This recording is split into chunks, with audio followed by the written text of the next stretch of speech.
chemo-induced peripheral neuropathy, or CIPN, can affect up to half of chemotherapy patients. It is caused by some chemotherapy drugs. In today's Medical Minute, Dr. Richard Busch from Busch Chiropractic is here to talk about CIPN and ways to treat it. Doc, always good to see you. Great to see you as well. Thank you, Tara. Hard to pronounce, first of all. Well, I wanted to make sure you got the chance to say it again, Tara. All right, thanks. But chemotherapy-induced peripheral neuropathy is a peripheral neuropathy. Remember we talked about that last year? Yes. It's a peripheral neuropathy that's caused by chemotherapy. When, you know, what kind of a worse thing can you have than you have a medication or a treatment that actually you need to save your life, but then at the same time it causes you all these other horrible problems. Right.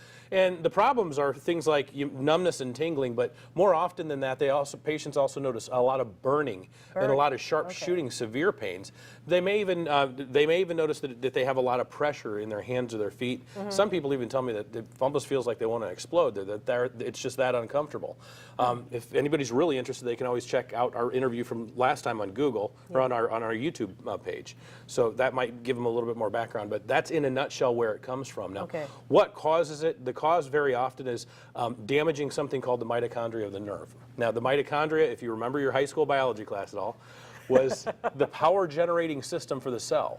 And so basically what it's doing is, instead of being able to make the energy that the cell needs to function properly, that the nerve needs to function properly, it shuts that off. And as a result of that, it starts to break down the entire infrastructure of the cell.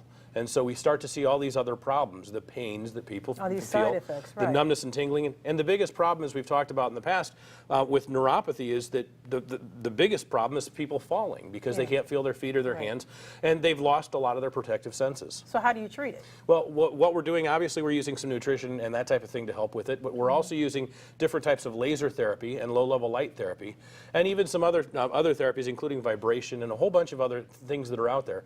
But as far as that's concerned, the response that we've had with it has absolutely been fantastic, where patients may not have been able to sleep the night before for an entire night for years. All of a sudden, within a couple of treatments, they're actually sleeping all the way through the night. Is it treatable or curable? It's treatable. When we talk about neuropathies, it's kind of a slippery slope, because when we talk about that damage to those nerves have a hard time healing afterwards. We can help the patient, and in a lot of cases, we can actually get them to a point where they don't have any of the symptoms at all. But at the same time, when we say curable, it's just a box of worms I don't want to go open today. I understand. We don't have that much time, do we? All right. Doc, good to see you. Good to see you as well. You can learn more about the Busch Chiropractic Center by calling the number that you see on your screen or heading to buschchiropractic.com. And you can normally watch the Medical Minute every first, second, and third Monday of the month right here during our noon newscast. Now let's send it back to Pat.